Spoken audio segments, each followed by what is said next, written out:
Welcome to KPLE Special Broadcasting. I'm going to be the host today, and my name is Dr. Sue Hamby, and we're going to be talking about dealing with grief over the holidays.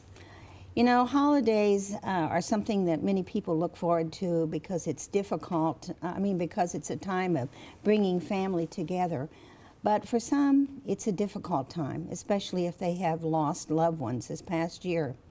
And today we're going to be talking about dealing with your grief over the holidays. And we have two very, very special guests with us. The first guest we have is Janet Sutton, and she's a dear friend of mine. And she lost her 14-year-old son, Christopher, to suicide several years ago. And she's going to be sharing with us. And Janet's just a remarkable individual, very inspirational. And she's done so much in our community. And our second guest is Elijah St. John. And Elijah recently lost his wife, and he's just an inspiration to all. And he's been a very special friend of mine. So I thank you all for coming today and talking. Thank you for having us. So Janet, we'll start with you, and then tell us about Christopher, and then just share with us. So, you know, we've talked about these stories over and over again. Christopher was an amazing kid, 14 years old, full of life, practical joker, loved his mom. And we were just totally caught off guard and when Christopher chose to take his life. And it actually put our family in a tailspin. And all of us went through the cycles of grief over and over and over again. And it wasn't until we decided that we have to somehow take control of our grief and make it proactive and make sure that Christopher's life mattered and brought purpose back into our own lives. And that's what kind of gave us some hope and healing. Great. Well, we'll be talking about that because I also, for the viewers, I lost my son in 2013 to murder. He was murdered, and unfortunately I was the one that found him, and unfortunately they've never found out who murdered him. But I also lost my purpose in life, and Elijah, you've had a recent loss, and tell us about your loss. Well, my wife was 26 years old, and it was just very unexpected. It was something that just kind of took us, not even by surprise, but it just floored us because within 6 days of being sick, she passed away. From liver failure, and it just was something that I've never experienced that deep of a loss. And, yes, and it's not expected. There, you lost your son at 14. You lost your wife. Wasn't she 26 years old? Yes, and she was waiting on a liver transplant. Correct, yes, ma'am. She hadn't been even put on the list yet. So it wasn't like she'd been sick for very long, or like a very long sickness of liver failure. She got the flu on a Thursday, went into hospital on Sunday, and died the following Saturday. So it was just something that it just happened so quick. It just happened. Yes, ma'am. Well, I have to say, Elijah, and I probably get emotional. This is a very emotional topic. But, I went into your wife's funeral very, very depressed. I knew her, and she was a lovely person. And I came out blessed, and you did a great job. And so we're going to be talking about that. One of the things, Janet, you mentioned, and I certainly found that, I kind of lost my purpose in life. My son, Russ, as I said, was my only child, and he's kind of my only family. I do have a granddaughter that lives locally. But he and I were very close, and I not only lost my purpose, I lost my identity. I wasn't for sure when people would say, "Oh, do you have children?" I didn't know what to say. I didn't know if I was still a mother.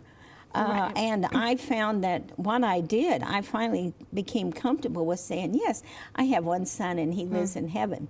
But trying to find my purpose in life was was something that I struggled with for a while. And Janet, do you want to share about that? Right. I mean, one of the things I had to realize is, Christopher was meant to do amazing things. And being his mom, it was my job to make sure that still happens. So that kind of gave me some purpose. I had always identified myself as mom, wife, daughter, friend, but always mom first. So once that mom, you know, I wondered, am I still mom? Yeah, I had that same You know, feeling. And how do I, you know, like you, I struggled with how do I answer that question. And I have stepchildren and I love them dearly. But Christopher was biological, you know, so there's a different connection. And so I struggled, am I still a mom? Am I still a mother? So what am I going to do now? I'm going to make Christopher's life matter. I'm going to make sure that I build his legacy as he would have built his legacy. And that is making a difference in others' lives. And you certainly have made a difference. Janet is as I told you, she's remarkable. She has done so much as far as educating the public about suicide. She and I have started a support group for parents that have lost children, Compassionate Friends, which is an international organization. Right. We also have a support group locally for survivors of suicide loss as well. So not only with Compassionate Friends, but those who have a loss related to suicide. And yours, you know, all three of ours were, as I said, sudden. You just don't expect it, and it's complicated. Mine was complicated because they've never found out who did it, and I had to deal with the police and had to deal with the media. And that, for me, was very difficult. Was that difficult for you with the media? Not so much the media, because it's such a taboo subject, which is one of the things that I'm trying to change, that people don't want to talk about it. So it's one of those things that they'll kind of push it under the rug to not talk about it. And that's part of where some of this education has come in. We're trying to not only educate the community, but educate the media that suicide is not a taboo word. It is something that affects 45,000 people a year. You know, just here in the United States, we lose about 45,000 people a year due to suicide. So obviously, it's an epidemic that's got to be talked about. So I chose that platform as, you know, had someone 5 years ago done what I was doing, would Christopher still be here? So hopefully, what we can do is prevent other mothers, other fathers, other friends from feeling this loss due to suicide. So that's one of the things that we're doing. And you're also, I know, you were going out with the police as an advocate for families that have lost. Right, and supporting the families, allowing the officers to do their job, and then we can help take care of the family. So, you know, the officers have a lot of things that they've got to take care of anytime that there's a suicide. And helping support the family, letting them know that there's someone that understands, that gets it, and then staying with them through that process. It's not just, okay, you know, see ya. We kind of support that family. There's families that I've been supporting now for going on 4 years after the loss, that I'm still checking in with them. They're still attending our support groups. We're still supporting them throughout the process. And how, I know with you, Elijah, you have a 3-year-old and a 7-year-old. Correct, yes, ma'am. And that must have been very difficult telling them about the loss of their mom. Yes, ma'am, and it continues to be. Continues to be. You know, because they ask about her daily. And one thing that I found is researching this and trying to find the right way to approach it in a biblical manner was the fact that we have to be able to talk about our grief, even with our children. And they need to be able to grow up understanding that grieving is not a bad thing. Yes. And so when I told them, you know, it was, my oldest daughter almost fell. It's okay. Listen, that's what I told you, it's emotional, but that's something that we need to talk about. Yes, ma'am. And, you know, one of the things that I found is that people didn't want to mention my son or didn't want to mention that. And I wanted to talk about it. Yeah, exactly. I didn't want him forgotten. And that's, you know, it's difficult. And, you know, you just have the holidays and they're, you know, you're a new grief, so you're just going into it. Where Janet, for me, the holidays are very difficult. They are very difficult. The first Christmas without Christopher, I couldn't even face it. And I know it sounds, oh, how exotic, but we took a cruise.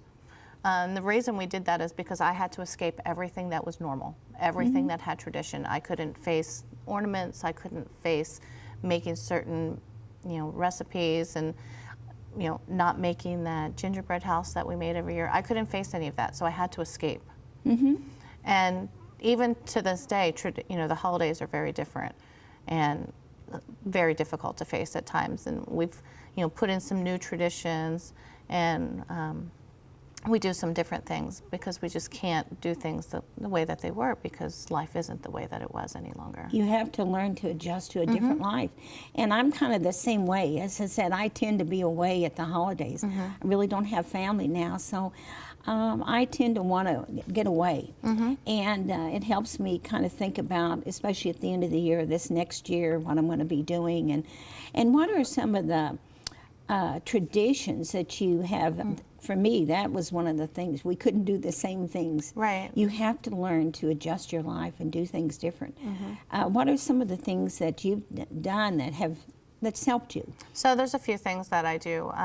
One, I make a donation in his name to the American Foundation for Suicide Prevention on his birthday and at Christmas. So they're my gifts to him and my gifts to the organization. But one of the things that I do for myself is on the anniversary of his death every year, I take what I call my peace retreat.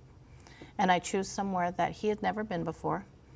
And I've set some kind of silly guidelines, like the airfare has to be less than $100, and that helps me dictate where I'm going. And I go off by myself and I spread some of his ashes, and I just kind of connect with myself and connect with him, and just enjoy what's around me without all of the technology and people and confusion. Cell phones, everything gets shut off, and I just kind of, self-reflect. And that's one thing that I do for myself every year that I've found has been healing. That's for me. That's one of the things I do. I do several things, and I kind of get off, as I said, to myself. And I have done things like I've planted a tree in his honor. I have a scholarship in his honor, and I've done things to honor him. And also, one of the things we don't want, I can tell you that we do not want our children or our wife forgotten. And I think it bothers me sometimes when people don't want to talk about it, because I don't want them forgotten. Right. And I want to do things, and there's just, things that you just have to readjust your life. And you're just now going into the holidays, and it's going to be your first holiday, and it's going to be difficult. Yeah, I lost my dad when I was 7 years ago on Thanksgiving Day, and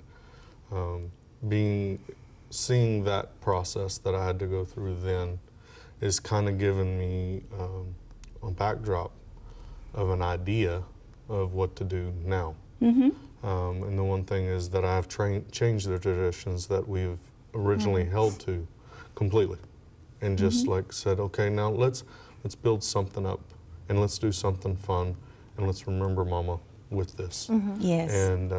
And that's what we're doing. Even this weekend, we're doing something like that, and just starting to build that new growth again, so that the girls and I both can heal together,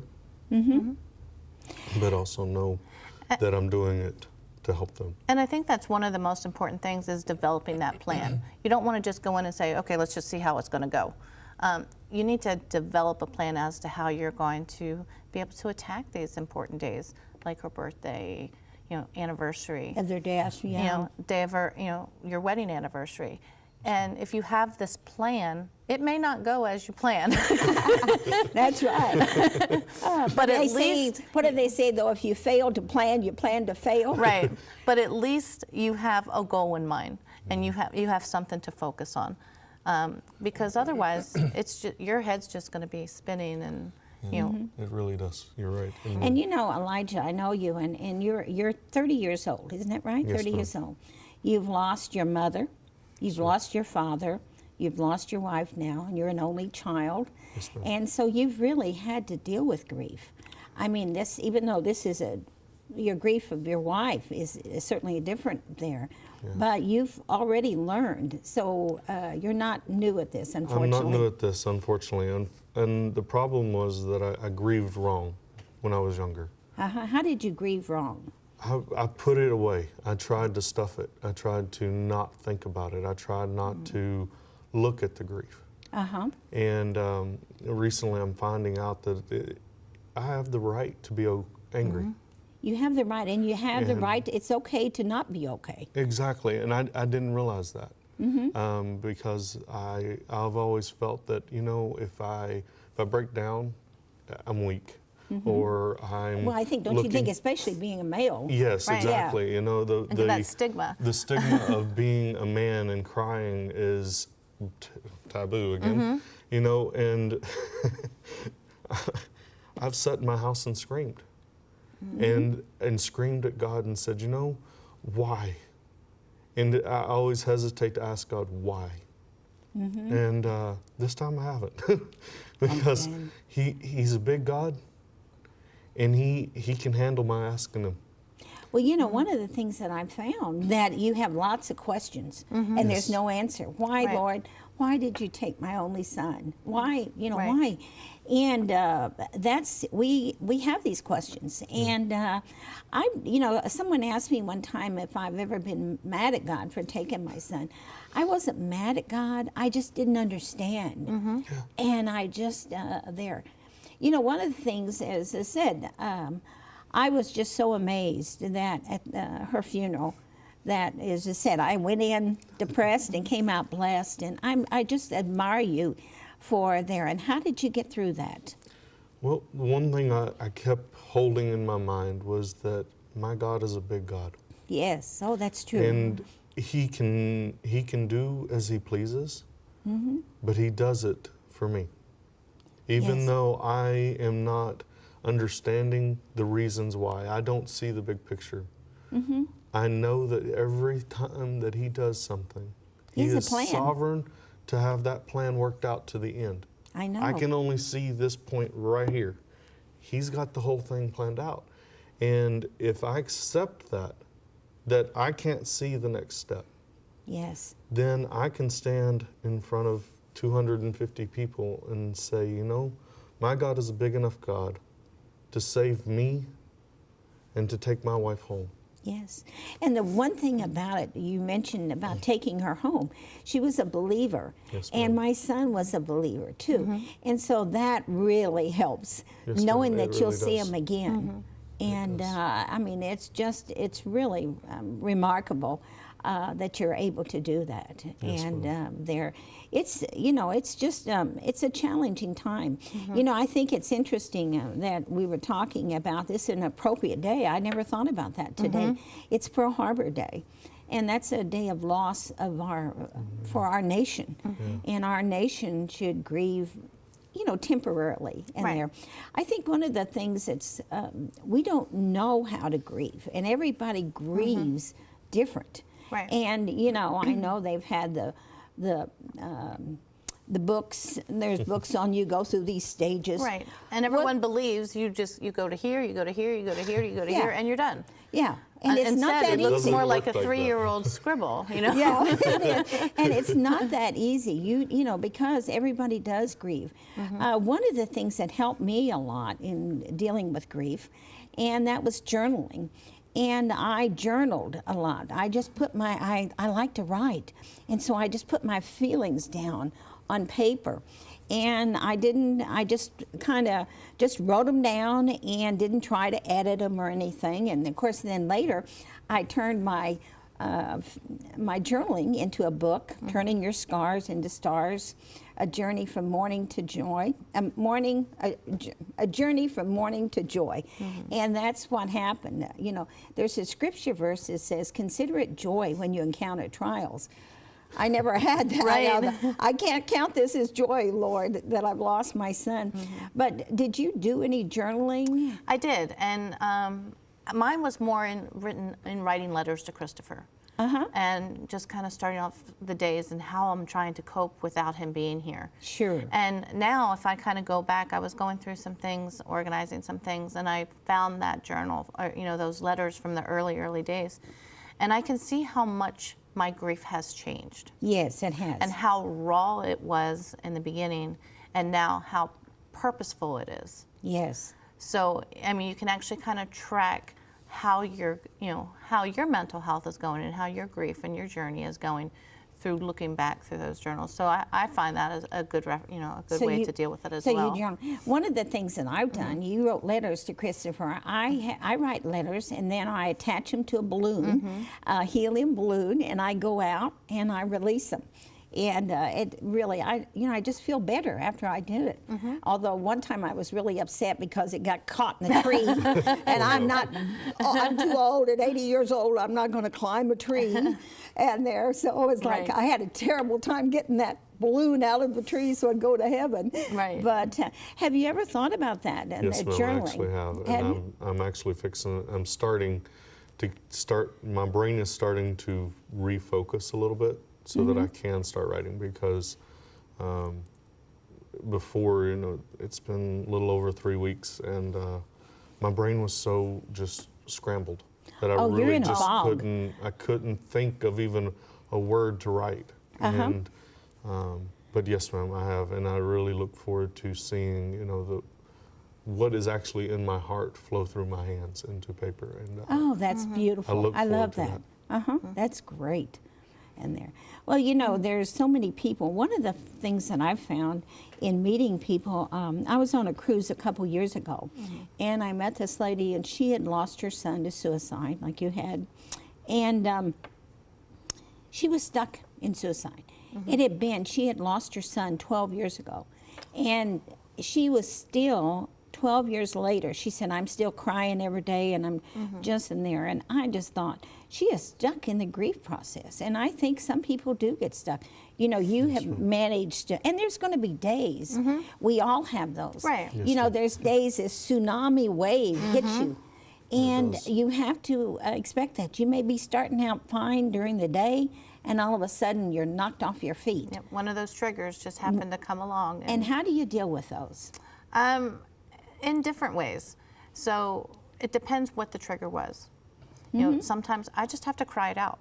Yeah. Other times I might have to reach out to somebody else, and someone who is my grief buddy, and gets me and is able to just be there and listen to me and kind of walk me through that day. And then other times I just have to say, you know what, Christopher wouldn't want me to do this. I have to do this for in honor of him, Sure. and kind of get through it. So it all depends on what the situation is and what that trigger was, as to how I react to it and how I feel I have to react to it.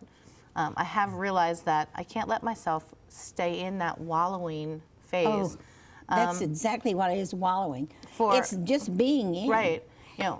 One of the things that I've found that I just think when I suffered a lot from self-pity, and you kind of wallow in self-pity, and it's like being in a mud or something, this muck, and you can't get out.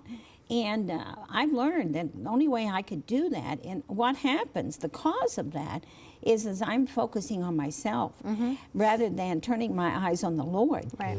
And once I turn my eyes on the Lord, then I make a difference. Right. And it makes a difference. And also, going back to that, we talked about originally about finding a purpose.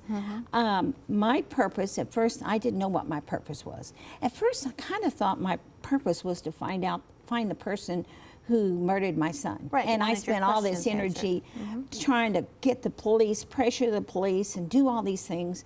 And then I realized the Lord's going to take care of that. That person, if they're watching now, they're going to be handled. They're going to come before the Lord.